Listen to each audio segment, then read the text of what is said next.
Hello everyone, welcome back to the channel Omni GS academy. आज के इस video में हम एंशियंट हिस्ट्री के 71 क्वेश्चंस करने वाले हैं जो आरआरबी एनटीपीसी 2025 के अंडर ग्रेजुएट लेवल के एग्ज़ाम में पूछे गए थे। एंशियंट हिस्ट्री में 71 क्वेश्चंस पूछे गए थे। मेडिवल हिस्ट्री की अगर हम यहाँ पर बात करें तो उसमें 57 क्वेश्चंस पूछे गए थे। सबसे ज़्यादा क्वेश्चन पूछे गए थे मॉडर्न हिस्ट्री में। यहाँ पर टोटल 196 क्वेश्चंस आपको देखने को मिलेंगे। तो हम इनको अलग अलग वीडियोस में कवर करेंगे जिससे कि वीडियो बहुत ज़्यादा लंबी ना हो और आप इजीली इसको देख पाएँ। अगर आप आरआरबी एनटीपीसी के सीबीटी 2 का एग्ज़ाम देने वाले हैं तो उसके लिए भी ये क्लास हेल्पफुल रहेगी। इसके अलावा अगर आप नेक्स्ट ईयर के लिए भी प्रिपेयर कर रहे हैं तब भी आपके लिए ये क्लास उतनी ही हेल्पफुल होगी। तो चलिए फिर यहाँ पर बिना किसी देरी के इस वीडियो को स्टार्ट करते हैं क्वेश्चन नंबर 1 से। यहाँ पर क्वेश्चंस हिंदी में भी लिखे हुए हैं। क्वेश्चन में पूछा गया है, a single narrative detailing one of Buddhas farmer existences is known by which of the following names. यहाँ पर आपसे ये पूछा गया है कि बुद्धा के पूर्व जन्मों में से किसी एक का विवरण देने वाले जो स्टोरीज होते हैं उनको हम किस नाम से जानते हैं। तो यहाँ पर राइट आंसर हो जाएगा ऑप्शन डी। बुद्धा जी के प्रीवियस लाइफ से रिलेटेड जो भी स्टोरीज होती हैं उनको हम जातक टेल्स के नाम से जानते हैं। अगर आपसे पूछा जाए कि लगभग कितने जातक टेल्स हैं तो आप आंसर मार्क करेंगे 547 जातक टेल्स आपको देखने को मिल जाएंगे। कहीं कहीं पर आपको ये लिखा हुआ मिलेगा 550 या फिर 552 भी आपको देखने को मिल सकता है। तो ये नंबर कहीं कहीं पर अलग है, तो आप अप्रॉक्स आइडिया लेकर के चलिएगा कि इतने जातक टेल्स मिलेंगे। यहाँ से हम कुछ इम्पॉर्टेंट पॉइंट्स को जान लेते हैं। गौतम बुद्धा जी का जन्म हुआ था 563 बीसी में लुम्बिनी, नेपाल में। इन्होंने अपने घर को त्याग दिया था, यानी कि रिनंसिएशन किया था 29 ईयर्स की एज में। इनलाइटनमेंट की बात करें जिसको हम निर्वाण कहते हैं, ये इनको 35 ईयर्स की एज में मिला था। ये क्वेश्चन भी आगे पूछा गया है, तो यहाँ से ये भी आप ध्यान में रखिएगा। अगर आपसे पूछा जाए कि निर्वाण कहाँ पे प्राप्त हुआ था तो बोध गया, बिहार में बोधि ट्री के नीचे। अगर आपसे पूछा जाए कि इन्होंने पहला सरमन यानी कि पहला उपदेश कहाँ पर दिया था तो सारनाथ, यूपी में इन्होंने पहला उपदेश दिया था, जहाँ पे इन्होंने 4 नोबल ट्रुथ्स यानी कि 4 आर्य सत्य के बारे में बताया था। नेक्स्ट यहाँ पे है डेथ, जिसको हम महापरिनिर्वाण कहते हैं। ये अलग से भी पूछा जाता है, इस कीवर्ड को ध्यान रखिएगा। गौतम बुद्धा जी को 80 ईयर्स की एज में 483 बीसी में कुशीनगर में महापरिनिर्वाण की प्राप्ति हुई थी। ये इतने पॉइंट्स आप यहाँ से ध्यान रखिएगा। इसके अलावा जो भी चीज़ें हैं उसको हमने बहुत डिटेल में कवर किया है एंशियंट हिस्ट्री की प्लेलिस्ट में। जो भी सब्जेक्ट मैंने यहाँ पे पढ़ाए हैं उसका प्लेलिस्ट बना हुआ है। अगर आप नेक्स्ट ईयर के लिए प्रिपेयर कर रहे हैं तो आप वहाँ से जा कर के पढ़ सकते हैं। एक पॉइंट यहाँ पे आप और भी ध्यान रखेंगे, he experienced 4 sights, an old man, a sick person, a dead body and a monk. तो यहाँ से आपको ध्यान रखना है कि गौतम बुद्धा जी ने घर त्याग करने से पहले 4 साइट्स देखे थे, जिसकी वजह से उनको ये रियलाइज़ हुआ कि इस वर्ल्ड में बहुत ज़्यादा सफरिंग्स हैं, बहुत ज़्यादा दुख हैं। और वो 4 साइट्स कौन कौन से थे? एन ओल्ड मैन, एक ओल्ड मैन को इन्होंने देखा था, एक सिक पर्सन को देखा था, एक डेड बॉडी और एक मॉन्क को। Question number 2, the Bhimbetka rock shelters known for prehistoric cave paintings are located in which of the following states of India। यहाँ पे आपसे पूछा गया है कि भीमबेटका रॉक शेल्टर्स केव जो है ये प्री हिस्टोरिक पेंटिंग्स के लिए बहुत ज़्यादा फेमस है। ये किस स्टेट में है? तो राइट आंसर यहाँ पे हो जाएगा ऑप्शन बी, ये मध्य प्रदेश में है। अब यहाँ से रिलेटेड एक क्वेश्चन जो हायर एग्जाम्स में पूछा जाता है वो ये है कि भीमबेटका रॉक शेल्टर्स को किसने डिस्कवर किया था। तो इसको डिस्कवर किया गया था आर्कियोलॉजिस्ट डॉक्टर विष्णु श्रीधर वाकांकर जी के द्वारा 1957-58 में। यहाँ से आपको एक पॉइंट और ध्यान में रखना है कि भीमबेटका रॉक शेल्टर्स केव को यूनेस्को वर्ल्ड हेरिटेज साइट बनाया गया था ईयर 2003 में। अगला क्वेश्चन देखते हैं। In the Pallava administration which was the smallest administrative unit directly managed by local self-governing assemblies। यहाँ पे आपसे कह रहे हैं कि पल्लव एडमिनिस्ट्रेशन, इसका मतलब है कि पल्लव डायनेस्टी के प्रशासन में सबसे छोटा एडमिनिस्ट्रेटिव यूनिट क्या था जो डायरेक्टली लोकल सेल्फ असेंबलीज के द्वारा मैनेज किया जाता था।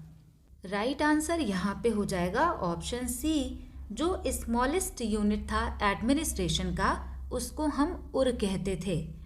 पल्लव एडमिनिस्ट्रेशन जाना जाता है अपने डिसेंट्रलाइज्ड एडमिनिस्ट्रेशन के लिए। यहाँ से आप याद रखिएगा कि ये स्मॉलेस्ट यूनिट था और ये होता था विलेज या फिर स्मॉल सेटलमेंट। इसके अलावा सभा भी आपको याद रखना है, ये लोकल असेंबली था जो उर के एडमिनिस्ट्रेशन को ध्यान में रखता था। सभा के जो मेंबर्स होते थे उनको पेरुमक्कल भी कहा जाता है। ये क्वेश्चन एग्जाम में पूछा जा सकता है। अगर आपसे पूछा जाए कि पल्लव डायनेस्टी को किसने स्थापित किया था, उसके फाउंडर कौन हैं, तो उनका नाम हो जाएगा सिंह विष्णु। इन्होंने ही पल्लव डायनेस्टी को स्थापित किया था। नेक्स्ट क्वेश्चन है यहाँ पर, the Parthians originated from which of the following countries. यहाँ पर आपसे पूछा जा रहा है कि पार्थियन जो लोग थे वो किस कंट्री से ओरिजिनेट हुए थे। तो राइट आंसर यहाँ पर हो जाएगा ऑप्शन बी, ये ईरान से ओरिजिनेट हुए थे। यहाँ पे वही लिखा हुआ है मैंने, जो पार्थियंस थे वो एंशियंट ईरानियन लोग थे जिन्होंने पार्थियन एम्पायर को इस्टेब्लिश किया था और वो एम्पायर चला था 247 बीसी से लेकर 224 सीई तक। ये जो पार्थियन एम्पायर था इसका एक और नाम था, इसको अरसासिड एम्पायर के नाम से भी जाना जाता था। इसका फाउंडर था अरसेसिस I, तो इसी के नाम पे अरसासिड एम्पायर भी इसका नाम रखा गया था, जो कि present day north east Iran में स्टार्ट हुआ था। नेक्स्ट क्वेश्चन है, the first सिस्टमेटाइजेशन of the Jain canonical literature took place at. तो यहाँ पे कह रहे हैं कि जो जैन धर्म के धर्म ग्रंथ होते हैं इनका पहली बार सिस्टमैटिक तरीके से संकलन कहाँ पर किया गया। तो राइट आंसर यहाँ पर हो जाएगा ऑप्शन ए, पाटलिपुत्र में पहली बार इसका सिस्टमैटिक आप कह सकते हैं कंपाइलेशन करने का काम हुआ था। वैसे ये कंप्लीट नहीं था, लेकिन यहाँ पे पूछा गया है कि फर्स्ट अटेम्प्ट, तो इसका आंसर पाटलिपुत्र होगा। अगर आपसे टाइम पूछा जाए तो टाइम हो जाएगा around 4th to 3rd century BC.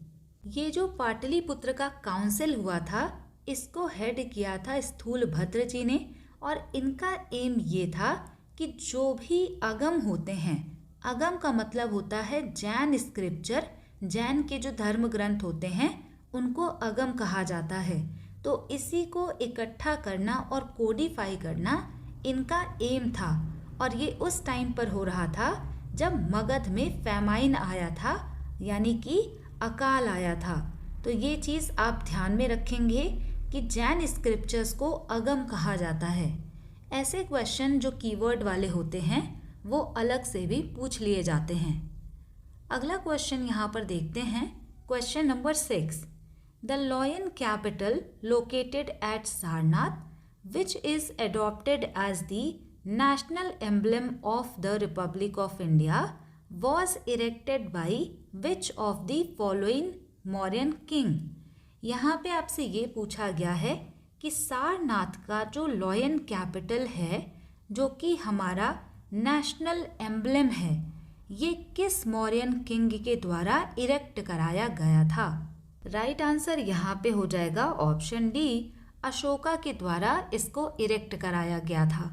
अगर आपसे पूछा जाए कि मौर्यन डायनेस्टी को इस्टेब्लिश किसने किया, जो कि आगे पूछा गया है इसी एग्जाम में, तो आप आंसर मार्क करेंगे चंद्रगुप्त मौर्य।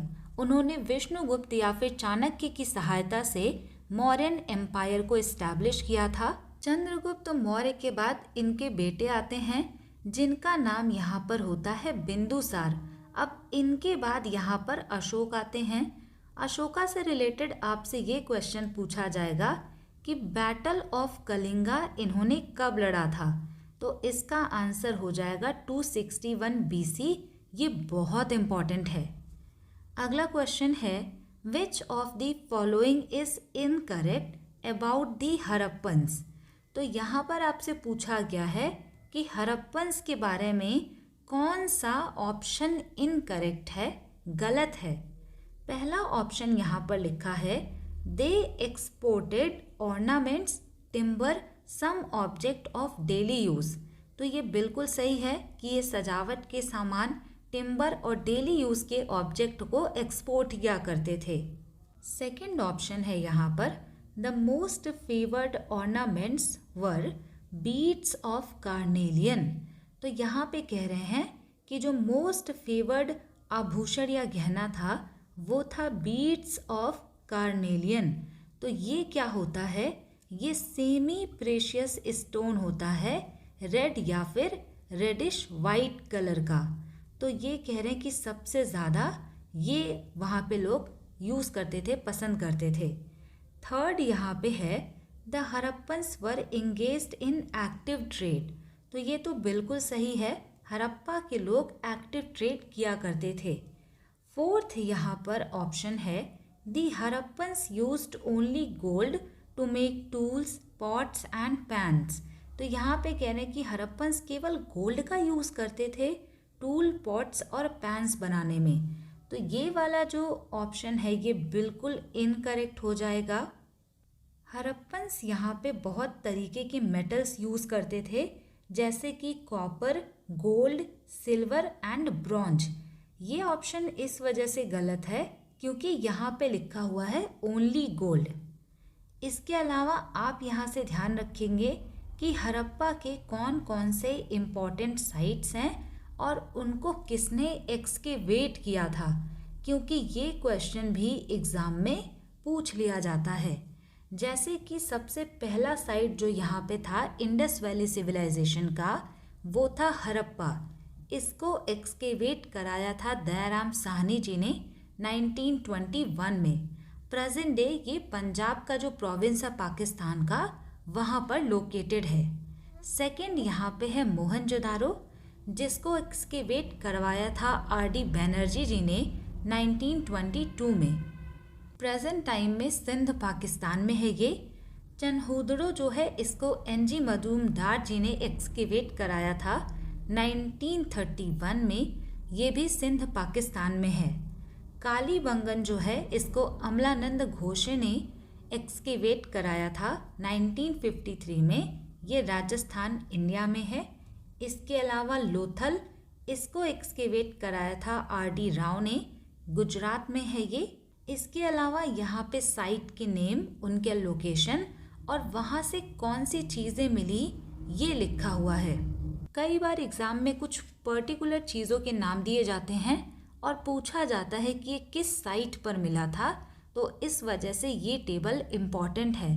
जैसे कि मोहनजोदारो जो साइट है, यहाँ से ग्रेट बाथ मिला था, great granary, bronze dancing girl very very important, priest king का स्टैच्यू और पशुपति सील, तो ये सभी मोहनजोदारो से मिला था। मोहनजोदारो से ग्रेट ग्रैनरी मिला था, लेकिन अगर आपसे पूछा जाए कि 6 ग्रैनरीज कहाँ पर मिले थे, तो वो हड़प्पा में मिला था। इसके अलावा जो मेल टॉर्सो है, इससे रिलेटेड क्वेश्चन आगे पूछा गया है, ये भी हड़प्पा से ही मिला था। लोथल की अगर हम बात करें तो ये आर्टिफिशियल डॉकयार्ड था। राइस के एविडेंस मिले हैं, फायर अल्टर्स के भी यहाँ से एविडेंस मिले हैं। अगला यहाँ पे है कालीबंगन। यहाँ पे प्लफ्ड फील्ड मिले थे, इसका अर्लीस्ट एविडेंस। फायर अल्टर्स यहाँ से भी मिले थे और कैमल के बोन्स भी यहाँ पर पाए गए थे। धोलावीरा से आप याद रखेंगे, यहाँ पर मैसिव वाटर रिजर्वॉयर मिला था। ये क्वेश्चन एग्जाम में पूछा जा चुका है। चनहुदड़ो यहाँ पे जो है, इसमें सिटाडेल नहीं मिला था, बीड और बैंगल मिले थे, फैक्ट्रीज और इंक पॉट। अब यहाँ से आप ये भी जान लीजिए कि जो हड़प्पा है या फिर जो आप इंडस वैली सिविलाइजेशन पढ़ते हैं, वहाँ पर जो टाउन प्लानिंग था उसमें आपको सिटाडेल और इसके अलावा लोअर टाउन देखने को मिलता था। सिटाडेल जो था वो वेस्ट वाले पार्ट में था और यहाँ पे हाई क्लास के लोग या फिर रूलिंग क्लास के लोग रहा करते थे। लोअर टाउन में कॉमन लोग रहा करते थे। लेकिन ये जो चन्हूदड़ो है, यहाँ पर सिटाडेल नहीं मिला। नेक्स्ट साइट यहाँ पर है राखीगढ़ी, जो कि हरियाणा में है। सुरकोटदा की अगर हम बात करें तो ये भी हॉर्स की बोन्स के लिए इम्पॉर्टेंट है। हॉर्स के जो बोन्स है ना, ये अपर लेयर्स में मिले हैं, तो कहीं कहीं पर ये माना जाता है कि हड़प्पन हॉर्सेस को नहीं जानते थे। लेकिन आप ध्यान रखिएगा कि हॉर्स का जो बोन है, इसका डिस्कवरी हुआ था सुरकोटदा में। ये चीज़ यहाँ पर हिंदी में भी लिखा हुआ है। अगला क्वेश्चन देखते हैं। During the Satavahanas kingdom what did the term ahar or rashtra refer to. यहाँ पर आपसे पूछा गया है कि सातवाहन किंगडम के टाइम पर अहर या राष्ट्र का क्या मतलब होता था। तो राइट आंसर यहाँ पर हो जाएगा ऑप्शन ए, अहर या राष्ट्र का मतलब होता था डिस्ट्रिक्ट। नेक्स्ट क्वेश्चन है, who were the Voharikas in the judicial structure of the Magadha period. यहाँ पर आपसे पूछा गया है कि मगध पीरियड के टाइम पर वोहारिकास जो होते थे जुडिशियल स्ट्रक्चर में, उनका क्या मतलब होता है। तो यहाँ पर राइट आंसर हो जाएगा ऑप्शन बी, लॉयर जजेस को वोहारिकास कहा जाता था मगध पीरियड के टाइम पर।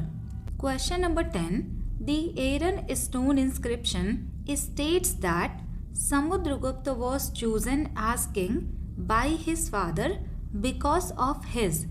यहाँ पर आपसे ये पूछा गया है कि एरन स्टोन इंस्क्रिप्शन में ये बताया गया है कि समुद्रगुप्त को उनके फादर के द्वारा किंग के रूप में सेलेक्ट किया गया था। तो उनको किंग के रूप में क्यों सेलेक्ट किया गया था, वही आपको बताना है। राइट आंसर यहाँ पर हो जाएगा option A, devotion, righteous conduct and valour. यानी कि उनके डिवोशन की वजह से, जो उनका राइटियस कंडक्ट है यानी धार्मिक आचरण की वजह से, और उनके वीरता की वजह से उनको किंग के रूप में सेलेक्ट किया गया था। और ये चीज़ लिखा हुआ है एरन स्टोन इंस्क्रिप्शन में। अगला क्वेश्चन यहाँ पर देखते हैं। द शक dynasty in India was founded by. यहाँ पे आपसे पूछा गया है कि भारत में शक डायनेस्टी की स्थापना किसने की थी। तो राइट आंसर यहाँ पर हो जाएगा ऑप्शन डी, मेयूस या फिर जिसको हम मोगा भी कहते हैं, इनके द्वारा शक डायनेस्टी को इस्टेब्लिश किया गया था। नेक्स्ट क्वेश्चन है, which of the following is not a principle of Jainism. यहाँ पर आपको बताना है कि इनमें से कौन सा जैनिज्म का सिद्धांत नहीं है। तो ये बहुत ही सिंपल क्वेश्चन है। राइट आंसर यहाँ पर हो जाएगा option A, rejection of the doctrine of Karma. ये जैनिज्म का प्रिंसिपल नहीं है।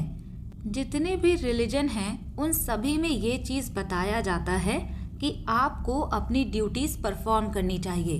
तो यहाँ पे लिखा हुआ है कि उसको रिजेक्ट करना है, तो ये इसका प्रिंसिपल नहीं होगा। सेकंड ऑप्शन में लिखा हुआ है कि लिविंग बीइंग्स को नुकसान नहीं पहुंचाना है, नॉन इंजरी को प्रैक्टिस करना है। थर्ड ऑप्शन में ये बताया गया है कि ये जो पूरा वर्ल्ड है, स्टोन और वाटर यानी सारी चीज़ें, इन सभी में लाइफ होती है। फोर्थ ऑप्शन यहाँ पे लिखा है मोनेस्टिक लाइफ एकमात्र तरीका है जिससे कि मोक्ष को प्राप्त किया जा सकता है। यहाँ से आपको कुछ इंपॉर्टेंट चीज़ें ध्यान में रखनी हैं। पहला पॉइंट है, Rishabh Dev is considered the first real founder of Jainism. इनको जैनिज्म का पहला रियल फाउंडर माना जाता है। ये फर्स्ट तीर्थंकर थे जैनिज्म के और इनको कहा जाता है कि ये मिलियन ईयर्स अगो पहले रहा करते थे। अरिस्टनेमी की अगर हम बात करें तो ये 22nd तीर्थंकर हो जाएंगे जैनिज्म के और इनका नाम भी एग्जाम में पूछा जाता है। नेक्स्ट यहाँ पे हैं पार्श्वनाथ जी, तो ये हो जाएंगे जैनिज्म के 23rd तीर्थंकर। यहाँ से आप अरिस्टनेमी जी का नाम याद रखेंगे, ये हो जाएंगे 22nd वाले और ये यहाँ पर हो जाएंगे 23rd तीर्थंकर। महावीर स्वामी की अगर हम बात करें तो ये 24th तीर्थंकर हो जाएंगे जैनिज्म के।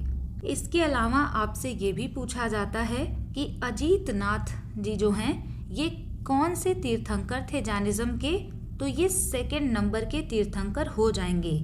जैन ट्रेडिशन के अकॉर्डिंग 24 तीर्थंकर थे जैनिज्म के, जिसमें पहले हो जाएंगे ऋषभ देव जिनको आदिनाथ भी कहा जाता है और लास्ट में हो जाएंगे महावीर। अगर आपसे ये क्वेश्चन पूछा जाए कौन से ऐसे जैन तीर्थंकर हैं जिनका मेंशन ऋग्वेदा में किया गया है, तो आंसर हो जाएगा ऋषभ देव और अरिस्टनेमी। इनको ऋग्वेदा में भी मेंशन किया गया है। अगला यहाँ पे क्वेश्चन देखते हैं, which of the following Vedas mentions the name of some learned ladies like Vishwara, Apala and Ghosha who composed mantras and attained the rank of rishis। यहाँ पर आपसे ये पूछा गया है कि किस वेद में कुछ विदुषी महिलाओं के नाम उल्लेख किए गए हैं, जैसे कि विश्वारा, अपाला और घोषा। इन्होंने बहुत मंत्रों को कंपोज किया है और इनको ऋषियों का स्थान दिया गया है। तो राइट आंसर यहाँ पर हो जाएगा ऑप्शन ए, ऋग्वेदा में इनका मेंशन किया गया है। अब यहाँ से आपको ध्यान रखना है कि जो हमारे 4 वेदास हैं उनमें सबसे ओल्डेस्ट है ऋग्वेदा। इसमें 1028 हाइम्स हैं यानी कि मंत्र हैं और ज़्यादा से ज़्यादा जो यहाँ पे मंत्र है वो अग्नि और इंद्र को डेडिकेटेड है। इसको वैदिक नॉलेज का फाउंडेशन भी माना जाता है। अगला यहाँ पे यजुर्वेद है, इसको बुक ऑफ प्रेयर्स कहते हैं क्योंकि जब भी सेक्रीफाइसेस या प्रेयर करते हैं तो उनसे रिलेटेड चीज़ें यहाँ पर बताई गई हैं। सामवेद की अगर हम बात करें तो ये collection of melodies and chants हैं। कोई भी रिचुअल परफॉर्म करते टाइम जो चीज़ें गाई जाती हैं वो सब सामवेद में बताया गया है। अथर्ववेद को बुक ऑफ मैजिक कहा जाता है क्योंकि इसमें मैजिक के बारे में चीज़ें बताई गई हैं। नेक्स्ट क्वेश्चन है यहाँ पर, what feature of Indus valley town planning indicates advanced civic amenities and engineering skills of the civilization। तो यहाँ पे आपसे पूछा गया है कि इंडस वैली सिविलाइजेशन का जो टाउन प्लानिंग था उसके किस विशेषता से हमें पता चलता है कि यहाँ पर सभी सिटीजन्स के लिए बहुत ज़्यादा फैसिलिटीज़ थी और इंजीनियरिंग कौशल को भी यहाँ पर दिखाया गया है। तो राइट आंसर यहाँ पर हो जाएगा option D, Indus valley civilisation का ड्रेनेज सिस्टम बहुत ज़्यादा अच्छा था। Question number 15, which of the following is a Buddhist text containing stories related to the previous birth of the Buddha. तो यहाँ पे आपसे पूछा गया है कि बुद्धा के जो प्रीवियस लाइफ की स्टोरीज हैं वो किस टेक्स्ट में लिखी गई हैं। तो इससे रिलेटेड क्वेश्चन हमने पहले भी किया। राइट आंसर यहाँ पे हो जाएगा ऑप्शन बी। अगला यहाँ पे है, the Harappans were the first in Eurasia to grow. यहाँ पे आपसे पूछा गया है कि यूरेशिया में क्या ग्रो करने के लिए हरप्पन्स फर्स्ट थे। तो राइट आंसर यहाँ पर हो जाएगा ऑप्शन डी, यूरेशिया में सबसे पहले कॉटन ग्रो किया था हरप्पन्स ने, तो ये इम्पोर्टेंट हो जाएगा। और अगर आपसे पूछा जाए कि कॉटन को ग्रीक लोग क्या कहते थे, तो इसको ये लोग सिंडोन कहा करते थे। अगला क्वेश्चन है, the title Devputra used by the Kushan rulers implies which of the following. यहाँ पर आपसे पूछा गया है कि जो देवपुत्र का टाइटल है ये कुषाण रूलर्स के द्वारा यूज किया जाता था, इसका क्या मतलब होता है। राइट आंसर यहाँ पे हो जाएगा ऑप्शन डी, देवपुत्र टाइटल का यूज़ ये इस वजह से करते थे जिससे कि ये डिवाइन ओरिजिन को दिखा सके या डिविनिटी को क्लेम कर सके। तो यहाँ से आप ध्यान रखिएगा कि कनिष्क वन जो है कुषाण डायनेस्टी के, उन्होंने देवपुत्र का टाइटल लिया था जिसका मतलब होता है सन ऑफ गॉड। इसके अलावा भी बहुत सारे कुषाण रूलर्स ने ये सेम टाइटल लिया था। अगर आपसे पूछा जाए कि कुषाण कहाँ की डायनेस्टी थी, तो ये सेंट्रल एशिया की डायनेस्टी थी जिन्होंने यहाँ यानी कि साउथ एशिया के कुछ हिस्सों में रूल किया था 1st से 3rd सेंचुरी CE के टाइम पर। अगला क्वेश्चन यहाँ पर देखते हैं, which Gupta emperor was the Napoleon of India due to his military conquest and strategic warfare. तो यहाँ पर आपसे पूछा गया है कि किस गुप्ता एम्परर को नेपोलियन ऑफ इंडिया कहा जाता था उनके मिलिट्री कॉन्क्वेस्ट और स्ट्रैटेजिक वॉरफेयर की वजह से। तो राइट आंसर यहाँ पर हो जाएगा ऑप्शन सी, समुद्रगुप्त को नेपोलियन ऑफ इंडिया कहा जाता है। अगर आपसे पूछा जाए कि किसके द्वारा इनको नेपोलियन ऑफ इंडिया कहा गया था, तो वो हो जाएंगे VA Smith. Question number 19, which of the following Vedic words literally means search for cows and also refers to battle. तो यहाँ पर आपसे पूछा गया है कि वैदिक टाइम पर सर्च फॉर काउज या फिर बैटल्स के लिए कौन सा वर्ड यूज होता था। तो राइट आंसर यहाँ पर हो जाएगा ऑप्शन ए, गवेषणा वर्ड का यहाँ पर यूज किया जाता था जिसका मतलब होता था सर्च फॉर काउज, और इनसे रिलेटेड बैटल भी होते थे। Next question, microliths which are tiny stone tools usually stuck onto handle of bones or woods to make tools like saws and sickles. These were mostly found in which age? यहाँ पर simple language में आपसे पूछा गया है कि microliths यानी कि जो छोटे छोटे औजार हुआ करते थे स्टोन के, ये किस एज से रिलेटेड हैं, किस एज में ज़्यादा से ज़्यादा पाए जाते थे। राइट आंसर यहाँ पे हो जाएगा ऑप्शन ए। जब भी आपको माइक्रोलिथ्स दिखे तो आप मेसोलिथिक एज आंसर मार्क करेंगे।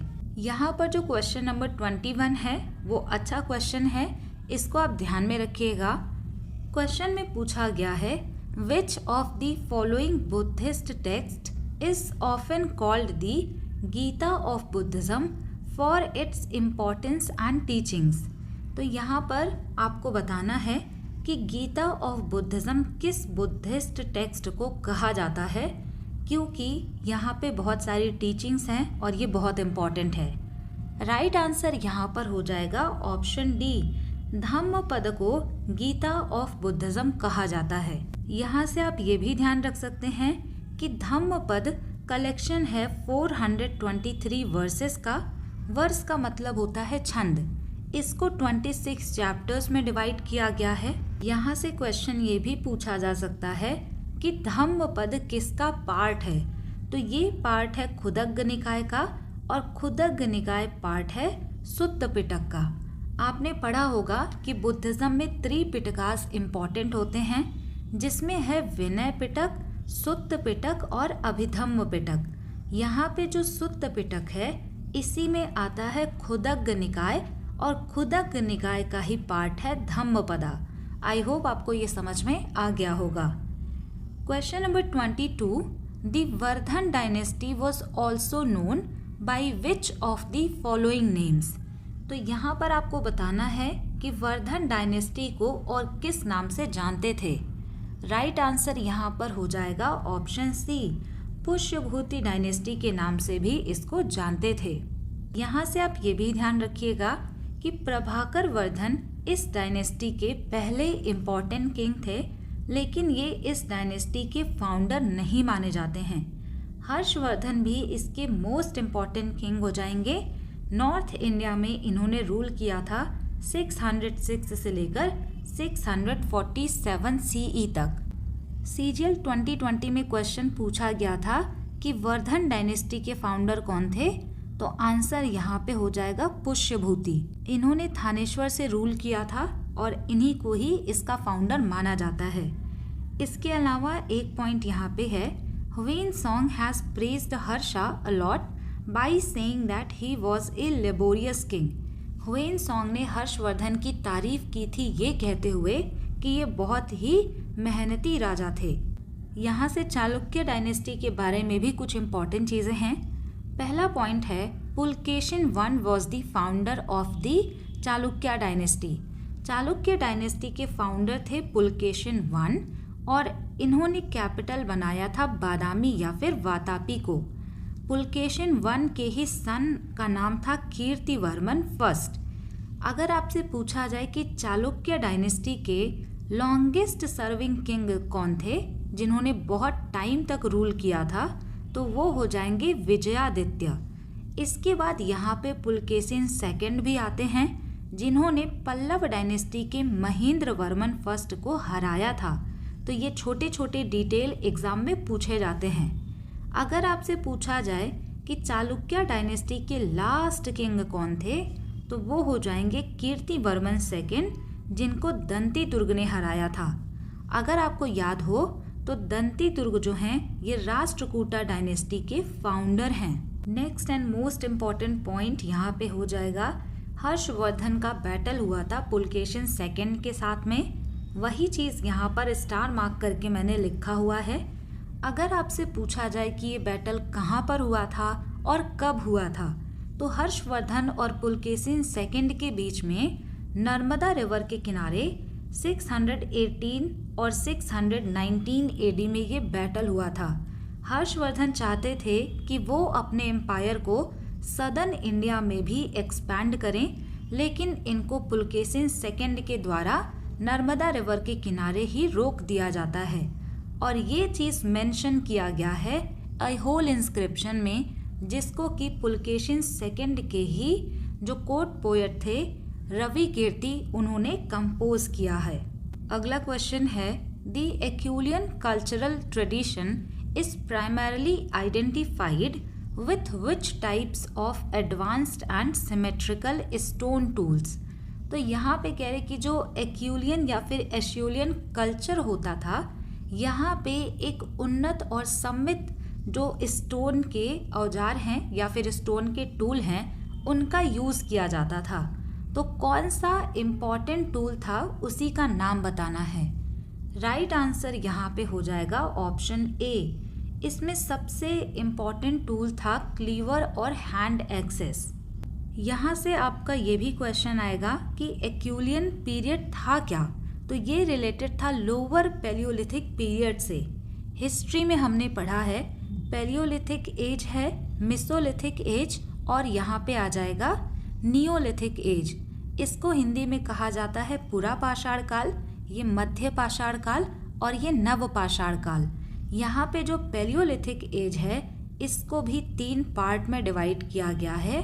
तो इसी में जो लोअर पैलियोलिथिक पीरियड आता है उसी से रिलेटेड हो जाएगा एक्यूलियन कल्चरल ट्रेडिशन। इस फेज को अलग से नाम इस वजह से दिया गया क्योंकि इस पर्टिकुलर टाइम पर यूज़ किया जाता था बाईफेशियल, यानी जो दोनों साइड से काम करते हों ऐसे टूल का यूज़ किया जाता था, most notably hand axes and cleavers का। इसके अलावा भी और टूल्स थे जैसे कि चॉपर्स, स्क्रैपर्स एंड पॉलीहेड्रॉन्स। तो इस वजह से लोअर पैलियोलिथिक पीरियड में ये अलग से फेज हो जाएगा। Question number 24, the term gomat in Rigveda refers to which of the following. Rigveda में गोमत टर्म किसको रेफर करता है? राइट आंसर यहाँ पर हो जाएगा ऑप्शन सी, वेल्दी पर्सन को गोमत कहा जाता था और ये भी प्रीवियस ईयर में बहुत बार पूछा जा चुका है। Next question, which of the following officials toward Mauryan provinces every 5 years to inspect administration and submit reports on provincial governance।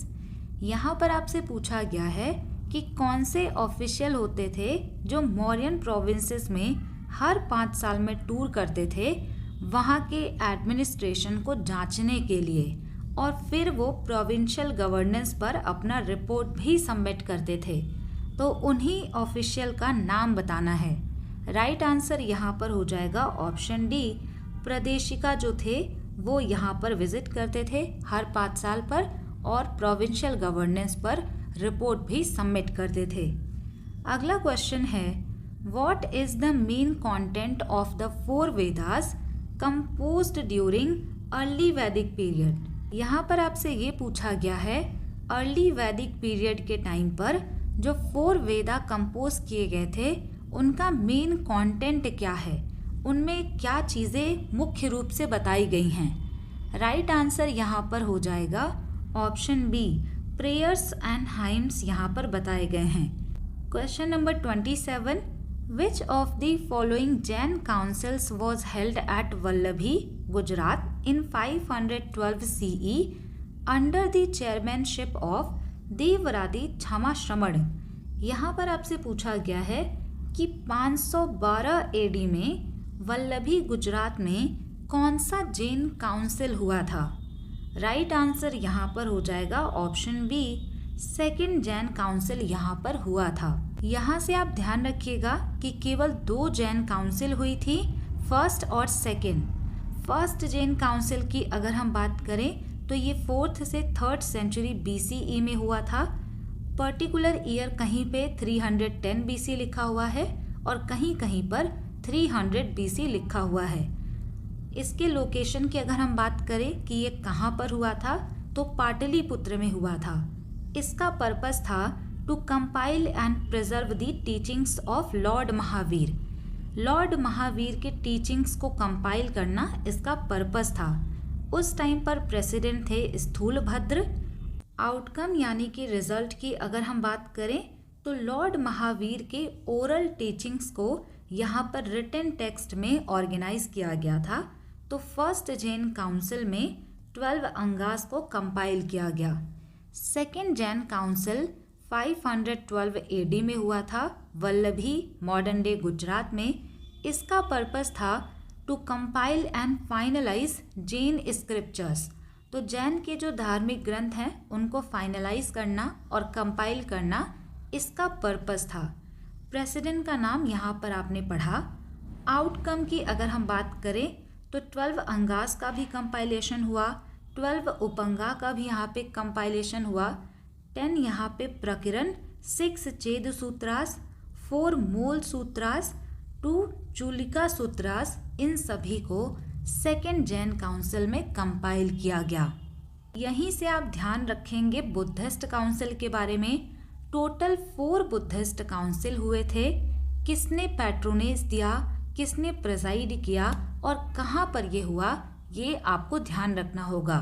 First Buddhist council को पैट्रोनेज दिया था अजातशत्रु ने, जो कि हर्यंग डायनेस्टी से रिलेटेड थे। इसके प्रेसिडेंट हो जाएंगे महाकश्यप उपाली। राजगृह में ये हुआ था। अगर इसके हम रिजल्ट की बात करें यानी कि फर्स्ट बुद्धिस्ट काउंसिल में क्या हुआ था तो यहाँ पे विनय पिटक और सुत्त पिटक को कंपाइल किया गया था। ये भी मोस्ट इम्पॉर्टेंट होगा। सेकेंड बुद्धिस्ट काउंसिल को पैट्रोनेज दिया था कालाशोक ने। शेषुनाग डायनेस्टी से ये हो जाएंगे। इसको प्रिजाइड किया था सर्वकामी जी ने। वैशाली में ये हुआ था। और यहाँ पे जो संघ होता है ये थेरावाड और महासंघिका में डिवाइड हो गया था। थर्ड काउंसिल को अशोका ने पैट्रोनेज दिया था। मोगालीपुत्र तिस्स जो हैं इसके प्रेसिडेंट थे इस काउंसिल के। ये हुआ था पाटलिपुत्र में और यहाँ पर अभिधम्म पिटक को कंपाइल किया गया था। फोर्थ बुद्धिस्ट काउंसिल पे भी आप बहुत सारे स्टार मार्क कर लीजिएगा। Fourth Buddhist council first century AD में हुआ था। कनिष्क ने इसको पैट्रोनेज दिया था कुषाण डायनेस्टी से। वसुमित्र ने इसको प्रेसाइड किया था। ये हुआ था कश्मीर में। यहाँ पे जो बुद्धिज़्म है वो 2 सेक्ट में डिवाइड हो जाता है, हीनयान एंड महायान। तो ये मोस्ट इम्पॉर्टेंट पॉइंट आपके लिए बनेगा। अगला क्वेश्चन यहाँ पर देखते हैं। Which site provides archaeological evidence of the earliest known urban civilisation in the Indian subcontinent with planned city structure. यहाँ पर आपसे पूछा गया है कि कौन सा साइट है जहाँ पे हमें अर्लीस्ट नोन अर्बन सिविलाइजेशन के एविडेंस मिलते हैं इंडियन सबकॉन्टिनेंट में और ये था प्लान्ड सिटी स्ट्रक्चर के साथ में। राइट आंसर यहाँ पे हो जाएगा ऑप्शन सी। हड़प्पा साइट जो है, यहाँ से हमें अर्बन सिविलाइजेशन के अर्लीस्ट एविडेंस मिले इंडियन सब कॉन्टिनेंट में। ये इंडस वैली सिविलाइजेशन का साइट है। फर्स्ट साइट यहाँ पे हड़प्पा था, तो इस वजह से इसको हड़प्पा सिविलाइजेशन भी कहा जाता है। अगला क्वेश्चन है, during the Gupta period who was the commander in chief of the Gupta army. तो यहाँ पर कमांडर इन चीफ बताना है गुप्ता आर्मी का। राइट आंसर हो जाएगा ऑप्शन बी। महासेनापति कमांडर इन चीफ होते थे गुप्ता आर्मी के। ये क्वेश्चन भी एग्जाम में पूछा हुआ है। संधि विग्रह की अगर हम बात करें तो ये होते थे minister of war and peace Samudragupta के टाइम पर। अगला क्वेश्चन है, during which of the following dynasties was the Kailash temple at Ellora built. यहाँ पर आपको बताना है कि कैलाश टेम्पल एलोरा का किसके टाइम पर बनवाया गया था। राइट आंसर यहाँ पर हो जाएगा ऑप्शन ए। राष्ट्रकूटा डायनेस्टी के टाइम पर कैलाश टेम्पल को बनवाया गया था। अगर आपसे किंग का नाम पूछा जाएगा तो वो राष्ट्रकूट डायनेस्टी के कृष्णा वन हो जाएंगे, जिन्होंने कैलाश टेम्पल को बनवाया था 8th सेंचुरी CE में। ये जो टेम्पल है ये सिंगल रॉक से कार्व आउट किया गया है और ये यूनेस्को वर्ल्ड हेरिटेज साइट भी है। Located in Ellora Maharashtra. ये हिंदू टेम्पल है, द्रविडियन आर्किटेक्चरल स्टाइल में इसको बनाया गया है। अगर आपसे पूछा जाए कि कैलाश टेम्पल किसको डेडिकेटेड है तो ये लॉर्ड शिवा को डेडिकेटेड हो जाएगा। क्वेश्चन नंबर 31 है, who was the founder of the Mauryan empire and established a centralised administrative system. यहाँ पे आपसे मौर्यन एम्पायर के फाउंडर का नाम पूछा हुआ है। राइट आंसर हो जाएगा ऑप्शन डी।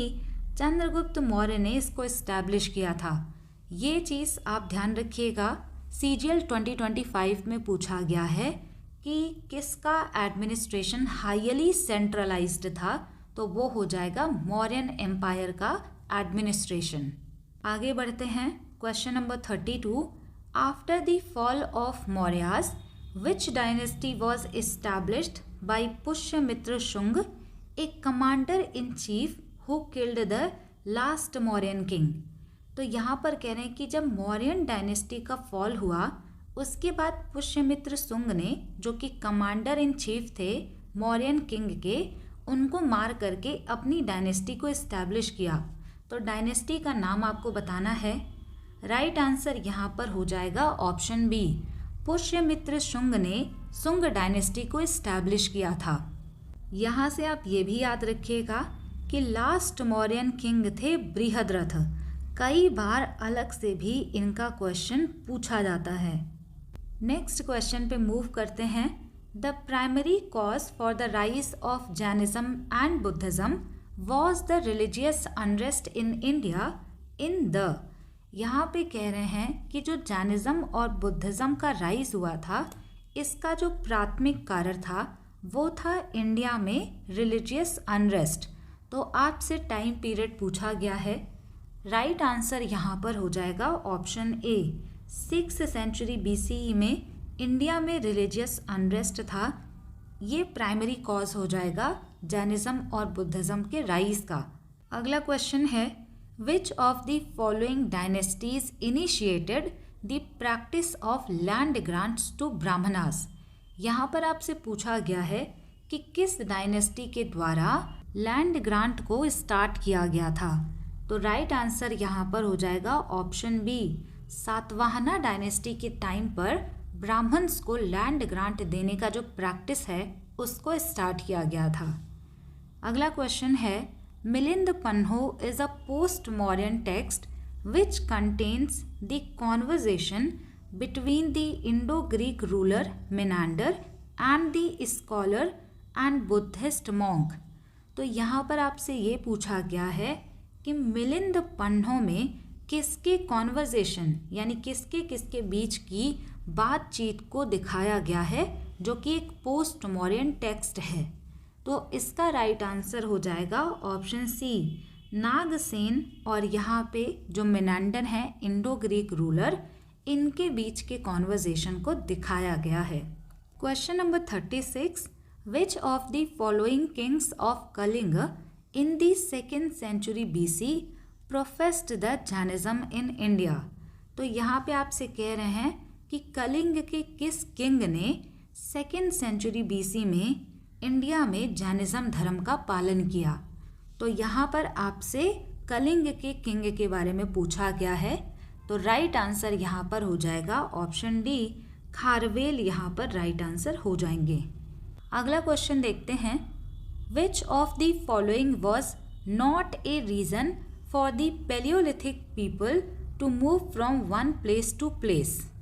पैलियोलिथिक के टाइम पर लोग एक जगह से दूसरे जगह पर मूव कर जाते थे, जिसके बहुत सारे रीज़न होते थे।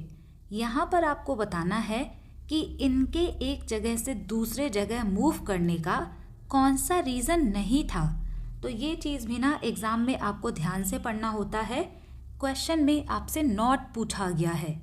राइट आंसर यहाँ पर हो जाएगा option A, failure of crops जो है इनके एक जगह से दूसरे जगह मूव करने का रीज़न नहीं था, क्योंकि एग्रीकल्चर स्टार्ट हुआ था नियोलिथिक एज में। तो पैलियोलिथिक एज में फेलियर ऑफ क्रॉप्स कैसे होगा। अगला क्वेश्चन है, what was the other name of Chandragupta II, the renowned ruler of the Gupta dynasty. Gupta dynasty के टाइम पे जो चंद्रगुप्त II थे, इनका दूसरा नाम क्या था। राइट आंसर यहाँ पे हो जाएगा option C, Vikramaditya. Question number 39, which of the following is cited as evidence for a highly centralised administration in the Indus Saraswati civilisation. तो यहाँ पे कह रहे हैं कि Indus Saraswati civilisation highly centralised था, इसके एग्जाम्पल के रूप में कौन सा एविडेंस मिलता है। तो राइट आंसर यहाँ पर हो जाएगा option B, standardised weights and measures. यहाँ पर जो भी वेट्स एंड मेजर्स मिले हैं उनका साइज स्टैंडर्डाइज्ड है, एक तरीके के हैं। तो इस वजह से कहा जाता है कि यहाँ पर सेंट्रलाइज्ड एडमिनिस्ट्रेशन रहा होगा। Question number 40, which of the following is or are an ancient set of inscriptions promoting moral values and governance principles and is considered one of the earliest records in Indian history। यहाँ पर आपसे कह रहे हैं कि कौन सा set of inscription है जो कि मोरल वैल्यूज़, गवर्नेंस और प्रिंसिपल को प्रमोट करता है, और ये इंडियन हिस्ट्री में अर्लीस्ट रिटन रिकॉर्ड्स माना जाता है। राइट आंसर यहाँ पर हो जाएगा option D, addicts of Ashoka. Ashoka के जो शिलालेख हैं उनको अर्लीस्ट रिटन रिकॉर्ड माना जाता है, और ये बहुत इम्पॉर्टेंट है। इसको हमने कवर भी किया हुआ है एंशिएंट हिस्ट्री में डिटेल में। आगे यहाँ पर देखते हैं, at what age did Gautam Buddha attain enlightenment nirvana at Bodh Gaya इन बिहार। तो यहाँ पर आपको बताना है कि गौतम बुद्धा को निर्वाण कब मिला था, बोध गया बिहार में। राइट आंसर यहाँ पर हो जाएगा ऑप्शन सी, 35 ईयर्स की एज में।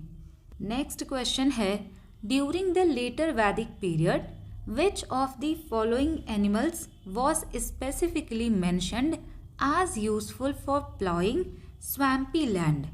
यहाँ पर आपसे पूछा गया है कि लेटर वैदिक के टाइम पर जो दलदली भूमि होती है उसकी जुताई करने के लिए कौन सा एनिमल विशेष रूप से उपयोगी बताया गया था। राइट आंसर यहाँ पर हो जाएगा ऑप्शन डी, बफेलो को यहाँ पर स्वैम्पी लैंड को जोतने के लिए काफ़ी ज़्यादा हेल्पफुल बताया गया था। Question number 43, which military division had become rare in warfare during the Gupta period despite being part of the army in text. Gupta काल के टाइम पर कौन सा मिलिट्री डिवीज़न वॉरफेयर में रेयर हो गया था, यानी कि वॉर में वो ज़्यादा नहीं जाते थे, जबकि टेक्स्ट में वो भी आर्मी का पार्ट बताए गए हैं। राइट आंसर यहाँ पर हो जाएगा ऑप्शन बी, चैरियट के जो भी मिलिट्री डिवीज़न था वो रेयर था। Question number 44, during the Indus valley civilization the presence of jewellery made from precious metals and semi precious stones in small town settings supports the argument that. Question में ये लिखा हुआ है, Indus valley civilisation के time पर जो भी jewellery बनाई जाती थी वो प्रेशियस मेटल से बनाई जाती थी और इसके अलावा सेमी प्रेशियस स्टोन से जो छोटे टाउन्स हैं वहाँ पर बनाई जाती थी। तो ये किस आर्ग्यूमेंट को सपोर्ट करता है? राइट आंसर यहाँ पर हो जाएगा option A, there was a strong social stratification. इसका मतलब ये है कि उस टाइम पर जो भी सोसाइटी थी वो अलग अलग लेयर्स में बटी हुई थी। अगर हम इसको बहुत सिंपल लैंग्वेज में समझें तो इसका मतलब ये है कि उस टाइम पे जो सोसाइटी थी वो अलग अलग लेयर्स में बटी हुई थी based on wealth, income, education और सोशल स्टेटस। आज के टाइम पर भी आपको पता होगा जिनके पास वेल्थ है उनके लिए चीज़ें अलग तरीके से होती हैं, अच्छा एजुकेशन है तो उनके लिए चीज़ें अलग होती हैं। वहीं पर जिसके पास वेल्थ कम है, एजुकेशन कम है तो उनके लिए चीज़ें अलग होती हैं। तो इंडस वैली सिविलाइजेशन के टाइम पर भी जो लोग प्रेशियस मेटल से बनाते थे अपने ज्वेलरी को, इसका मतलब है कि वो ज़्यादा वेल्दी थे। जो लोग सेमी प्रेशियस स्टोन से ज्वेलरी बनाते थे, इसका मतलब है कि वो थोड़े कम वेल्दी थे।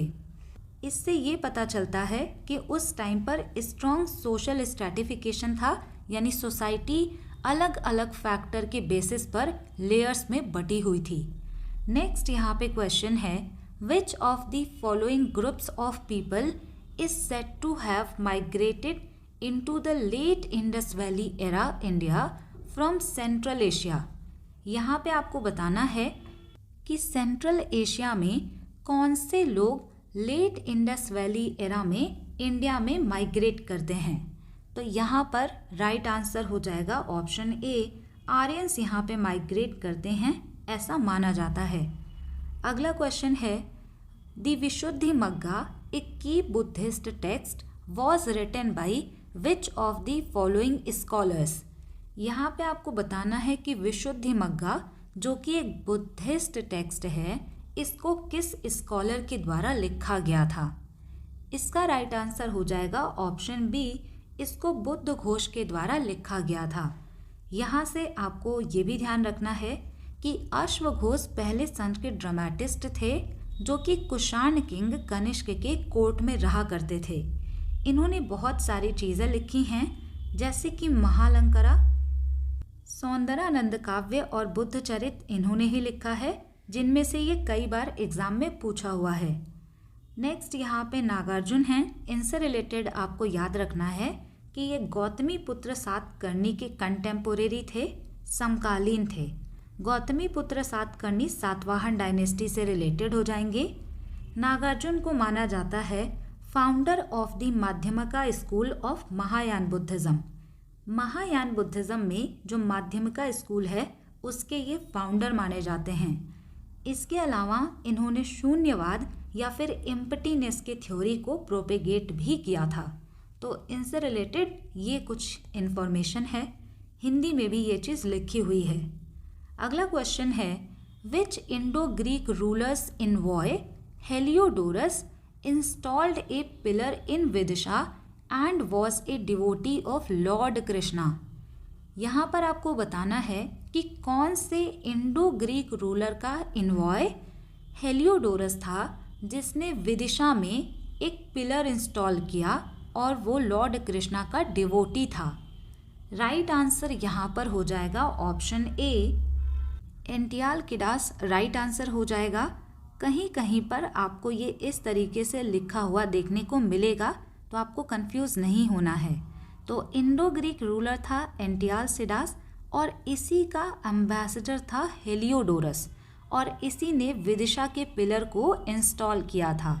Question number 48, the famous male torso from Harappa remarkable for its naturalistic pose and chiseled in the round is made of। यहाँ पर आपसे पूछा गया है कि हरप्पा से जो मेल टॉर्सो मिला था वो किस चीज़ का बना हुआ है। मेल टॉर्सो का मतलब होता है पुरुष का धड़ और ये गोल आकार में बना हुआ है। राइट आंसर यहाँ पर हो जाएगा ऑप्शन ए, ये रेड लाइमस्टोन का बना हुआ है। नेक्स्ट है यहाँ पर during which period of Indian history were the stupas of Sanchi and Sarnath built reflecting it's architectural style. यहाँ पर आपको ये बताना है कि सांची और सारनाथ के स्तूप कब बने थे, किस टाइम पर।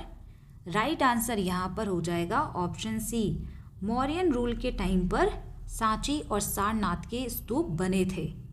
Question number 50, the Mauryan empire was founded by Chandragupta Maurya in which of the following years. Mauryan empire की स्थापना की थी चंद्रगुप्त मौर्य ने किस ईयर में, तो इसका राइट आंसर हो जाएगा ऑप्शन सी, 322 BC में। नेक्स्ट है यहाँ पर विच of the following is not an epigraphic record for the rain of king Harsha. यहाँ पर आपको ये बताना है कि किंग हर्षवर्धन के रेन के बारे में, यानी कि जब वो रूल कर रहे थे उसके बारे में कौन सा रिकॉर्ड नहीं है। पहले के टाइम पे जो किंग होते थे उनसे रिलेटेड बहुत सारे अभिलेख लिखे जाते थे जहाँ से उनके डायनेस्टी और उनके रूल के बारे में बहुत सारी चीज़ें पता चलती थीं। तो यहाँ पर आपको ये बताना है कि इनमें से किससे हमें किंग हर्षवर्धन के शासनकाल के बारे में पता नहीं चलता। तो यहाँ पे नॉट लिखा हुआ है, ये ध्यान रखिएगा। राइट आंसर यहाँ पर हो जाएगा ऑप्शन बी, मुजफ्फरनगर सील से हर्षवर्धन के टाइम के बारे में कोई इन्फॉर्मेशन नहीं मिलती है। इसके अलावा जो ऐहोल इंस्क्रिप्शन है ये तो बहुत इम्पॉर्टेंट है, जहाँ पे हर्षवर्धन और पुलकेशिन के बैटल के बारे में पता चलता है। बासखेरा कॉपर प्लेट से भी इनके टाइम से रिलेटेड इन्फॉर्मेशन मिलती है। नालंदा सील से भी इनके टाइम का इन्फॉर्मेशन मिलता है। किससे नहीं मिलता, ऑप्शन बी यहाँ पर राइट आंसर हो जाएगा। यहाँ से आपको एक पॉइंट ध्यान में रखना है बहुत अच्छे से, क्योंकि ये क्वेश्चन एग्जाम में पूछा गया था कि किस कॉपर प्लेट इंस्क्रिप्शन से हर्षवर्धन का जो सक्सेसफुल मिशन था वल्लभी के अगेंस्ट, उसके बारे में पता चलता है। तो ये हो जाएगा कॉपर प्लेट इंस्क्रिप्शन नौसासी या फिर उसी को नवसारी कहते हैं। इससे हर्षवर्धन के वल्लभी के अगेंस्ट जो मिशन था उसके बारे में पता चलता है। इस इंस्क्रिप्शन में ये लिखा हुआ है कि हर्षवर्धन ने ध्रुवसेन सेकंड को हराया था, जो कि वल्लभ के मोनार्क थे। इसके अलावा यहाँ से इम्पॉर्टेंट है ऐहोल पिलर इंस्क्रिप्शन। अगर आपसे पूछा जाए कि ऐहोल पिलर इंस्क्रिप्शन कहाँ पे मिला था, तो मेगुती जैन टेम्पल इन ऐहोल, कर्नाटका। ये 19 लाइन का संस्कृत का एक इंस्क्रिप्शन है जिसको ऐहोल पिलर इंस्क्रिप्शन कहा जाता है। इसको कंपोज किया गया था रवि कीर्ति के द्वारा, तो ये नाम भी आपके लिए इम्पॉर्टेंट है। जूनागढ़ इंस्क्रिप्शन अगर आपसे पूछा जाए तो ये रुद्रदामन वन से रिलेटेड हो जाएगा। वेस्टर्न सत्रप के मोनार्क थे रुद्रदामन वन, उन्होंने ही इसको संस्कृत में कार्व करवाया था। तो आपसे ये भी पूछा जाएगा कि प्योर संस्कृत में कौन सा इंस्क्रिप्शन है, तो आंसर हो जाएगा जूनागढ़ इंस्क्रिप्शन। ये गिरनार हिल के पास जूनागढ़ गुजरात में मिला था। नेक्स्ट यहाँ पे है question, which archaeological site shows pit dwellings and evidences of domesticated dogs during the neolithic period. यहाँ पे आपको बताना है कि नियोलिथिक पीरियड के टाइम पर पिट ड्वेलिंग्स और जो डॉग्स के डोमेस्टिकेशन का एविडेंस है वो कहाँ पर मिलता है। तो राइट आंसर यहाँ पर हो जाएगा ऑप्शन सी, बुर्जा होम से ये एविडेंसेस मिलते हैं। पिट ड्वेलिंग्स का मतलब है कि लोग गड्ढे बना करके रहा करते थे नियोलिथिक के टाइम पर। इसके एविडेंस बुर्जा होम से मिले हैं। यहाँ पर हम कुछ इम्पॉर्टेंट नियोलिथिक साइट्स की बात करेंगे। कश्मीर में आपको ध्यान रखना है बुर्जा होम एंड गुफरा काल, ये पिट ड्वेलिंग साइट्स के लिए जाना जाता है। बिहार से आपको याद रखना है चिरान के बारे में, यहाँ पर बोन टूल्स इम्पॉर्टेंट हो जाएगा। अगर हम साउथ इंडिया की बात करें तो वहाँ पे ब्रह्मगिरी, हल्लूर, मस्की, उतनूर ये सभी इम्पॉर्टेंट हो जाएंगे। और पय्यमपल्ली जो है तमिलनाडु में, ये इम्पॉर्टेंट हो जाएगा। यहाँ पर ऐश माउंट्स मिले हैं, तो ये आप ध्यान रखिएगा। नॉर्थ वेस्ट के हिस्सों में अगर हम बात करें तो वहाँ पे मेहरगढ़ जो साइट है वो इम्पॉर्टेंट हो जाएगा नियोलिथिक साइट्स में, जो कि मॉडर्न डे पाकिस्तान में है। यहाँ से अर्ली फार्मिंग के एविडेंस मिले हैं अप्रॉक्स 7000 BC पहले के। विंध्या गंगा वैली में अगर हम नियोलिथिक साइट्स की बात करें तो यहाँ पे कोल्डिहवा और महागढ़ा इम्पॉर्टेंट होगा। Oldest evidence of rice cultivation Koldihwa से मिलेगा, ये इम्पॉर्टेंट है। अगला क्वेश्चन है which foreign trade relation was badly affected when Byzantium learned silk production in 6th century CE। यहाँ पर आपको ये बताना है कि कौन सा फॉरेन ट्रेड रिलेशन बहुत बुरी तरीके से प्रभावित हुआ था जब बाइजेंटियम्स ने सिल्क को प्रोड्यूस करने का तरीका सीख लिया था। अगर इन्होंने सिल्क प्रोडक्शन के तरीके को सीख लिया था तो इंडो बाइजेंटियम ट्रेड सबसे ज़्यादा इफेक्ट हुआ था। अगर हम बाइजेंटियम एम्पायर की बात करें तो ये मेनली सेंटर्ड था कैंस्टेंटिनोपल में, जो कि मॉडर्न डे इस्तांबुल टर्की है, वहाँ पर ये लोकेटेड था।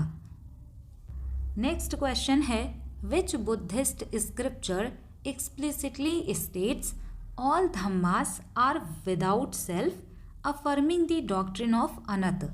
यहाँ पर आपसे ये पूछा गया है कि कौन से बुद्धिस्ट धर्म ग्रंथ में ये लिखा हुआ है all dhammas are without self affirming the doctrine of anatta. तो ये जो हम हिंदू फिलॉसफी में आत्मा का कॉन्सेप्ट कहते हैं उसका बिल्कुल अपोजिट होता है अनंत। यहाँ पे ये कहा जाता है कि कोई भी जो चीज़ें हैं वो विदाउट सेल्फ हैं। ये किस बुद्धिस्ट टेक्स्ट में लिखा हुआ है यही आपको बताना है। राइट आंसर यहाँ पे हो जाएगा ऑप्शन डी, धम्मपद जो बुद्धिस्ट टेक्स्ट है वहाँ पर ये लिखा हुआ है। Question number 55, which of the following substances constitutes the primary material of the mother goddess sculpture originating from the Indus valley civilisation. तो यहाँ पर भी आपसे यही पूछा गया है कि मदर गॉडेस का जो स्कल्पचर मिला है इंडस वैली सिविलाइजेशन से, ये किस चीज़ से बना है, उसका मटेरियल क्या है। राइट आंसर यहाँ पे हो जाएगा ऑप्शन ए, टेराकोटा का बना हुआ है। अगला क्वेश्चन है which of the following was not A kingdom based on the modern day Tamil Nadu. इनमें से कौन सा ऐसा किंगडम था जो कि तमिलनाडु पर आधारित नहीं था। राइट आंसर यहाँ पर हो जाएगा ऑप्शन बी, राष्ट्रकूटा डायनेस्टी जो है वो मॉडर्न डे तमिलनाडु पर बेस्ड नहीं था, यानी उस एरिया में नहीं था। इसके अलावा चेर, चोल और पांड्य इसी से रिलेटेड हो जाएंगे। अगला क्वेश्चन है the village headman during the Gupta period was commonly known as. Gupta period के टाइम पर विलेज हेडमैन को क्या कहा जाता था। राइट आंसर यहाँ पर हो जाएगा ऑप्शन ए, ग्राम अध्यक्ष का कहा जाता था। नेक्स्ट क्वेश्चन में आपसे ये पूछा गया है कि मौर्यन पीरियड के टाइम पर विलेज हेडमैन को किस नाम से जाना जाता था। राइट आंसर यहाँ पर हो जाएगा ऑप्शन बी, मौर्यन पीरियड के टाइम पर विलेज हेडमैन को ग्रामिका कहा जाता था और गुप्ता पीरियड के टाइम पर इनको ग्राम अध्यक्ष का कहा जाता था। तो ये दोनों अलग अलग हैं, ध्यान में रखिएगा। अगला क्वेश्चन है the priest king statue from Mohenjodaro a famous stone scripture is predominantly made of which of the following substances. यहाँ पर आपको ये बताना है कि प्रीस्ट किंग का जो स्टैच्यू मिला है मोहनजोदारो से, ये किस सब्सटेंस या फिर मटेरियल का बना हुआ है। राइट आंसर यहाँ पर हो जाएगा ऑप्शन बी, स्टीएटाइट का ये बना हुआ है। Question number 60, Bori which is considered to be the first lower palaeolithic site is in which of the following states of India. Bori जो है ये माना जाता है फर्स्ट लोअर पैलियोलिथिक साइट, ये किस राज्य में लोकेटेड है। राइट आंसर यहाँ पर हो जाएगा ऑप्शन सी, महाराष्ट्र में लोकेटेड है। Next question, The lower Paleolithic period in India, including the Equilian phase, spans approximately how many years before present? यहाँ पे जो BP है इसका मतलब होता है बिफोर प्रेजेंट। क्वेश्चन में आपसे ये पूछा गया है कि इंडिया में जो लोअर पैलियोलिथिक पीरियड था इंक्लूडिंग एक्यूलियन फेज, ये कितने साल पहले था? राइट आंसर है ऑप्शन सी, 6 लाख से लेकर के 1,50,000 years before present. Question number 62, which of the following officers managed stores and the supply of weapons like spears and swords during the Gupta period? यहाँ पर आपको बताना है कि गुप्ता पीरियड के टाइम पर कौन सा अधिकारी भाले और तलवार जैसे हथियारों के भंडार और आपूर्ति का प्रबंध करता था। तो राइट आंसर यहाँ पर हो जाएगा ऑप्शन बी, रणभंडारिका जो है ये रिलेटेड होते थे वेपन्स के मैनेजमेंट से। इसको आप अच्छे से ध्यान रखिएगा। यहाँ से आपको ये भी याद रखना है कि इसके अलावा भी कुछ इम्पॉर्टेंट ऑफिशियल्स हुआ करते थे। अगर आपसे पूछा जाए कि चीफ जुडिशियल ऑफिसर को क्या कहते थे, तो उनको कहा जाता था महादंड नायक। कमांडर इन चीफ को कहा जाता था महाबलाधिकृत। और ये जो लाइन मैंने लिखा हुआ है ये एग्ज़ाम में पूछा गया था कि गुप्ता पीरियड को गोल्डन एज कहा जाता है, किस वजह से? तो ये इस वजह से क्योंकि उस टाइम पर साइंस, आर्ट, लिटरेचर और एडमिनिस्ट्रेशन सभी अपने पीक पर था, अपने जेनिथ पर था। तो ये आप कह सकते हैं इस वजह से इसको golden age in Indian history कहा जाता है। नेक्स्ट क्वेश्चन है, social life in Vedic period was divided into how many ashramas? Vedic period के टाइम पर सोशल लाइफ कितने आश्रम में डिवाइडेड था? राइट आंसर यहाँ पर हो जाएगा ऑप्शन बी, 4 आश्रमास में डिवाइडेड था। अगर आपसे उन 4 आश्रमास का नाम पूछा जाएगा तो पहला हो जाएगा ब्रह्मचर्य, दूसरा गृहस्थ, तीसरा वानप्रस्थ और चौथा संन्यास। ये 0 से 25 ईयर्स तक माना जाता था जहाँ पे पढ़ाई करनी होती थी। 26 से 50 तक गृहस्थ आश्रम होता था, यानी कि यहाँ पे मैरिज वगैरह होती थी। फिर वानप्रस्थ और चौथे नंबर पे संन्यास आता था। Question number 64, the indigenous inhabitants of India who were hostile, dark skinned and did not follow the वैदिक सिस्टम आर रेफर्ड टू इन वैदिक टेक्स्ट एज? यहाँ पर आपको बताना है कि इंडिया के जो इंडिजिनस यानी स्वदेशी जो निवासी थे, जो कि हॉस्टाइल थे, डार्क स्किन थे और वो वैदिक सिस्टम को फॉलो नहीं करते थे, उनको वैदिक टेक्स्ट में किस वर्ड से रेफर किया गया है, यानी उनके लिए कौन सा शब्द इस्तेमाल किया गया है? राइट आंसर यहाँ पर हो जाएगा ऑप्शन डी, उनको दस्यूस कहा जाता है। Question number 65, which of the following statements about succession in the Gupta dynasty is true? यहाँ पर आपको बताना है कि गुप्ता डायनेस्टी में जो उत्तराधिकार होता था इसके बारे में कौन सा स्टेटमेंट करेक्ट है? राइट आंसर यहाँ पर हो जाएगा option D, sons had to prove their eligibility before an assembly. अगर किसी को राजा बनना होता था तो उनको असेंबली के सामने अपनी योग्यता को सिद्ध करना होता था। अगला क्वेश्चन है, Which key urban feature of Indus Valley cities shows advanced planning with streets intersecting at right angles and covered drains? यहाँ पर आपसे पूछा गया है कि इंडस वैली सिटीज़ में कौन सा की अर्बन फीचर था जो यहाँ के एडवांस्ड प्लानिंग को दिखाता है।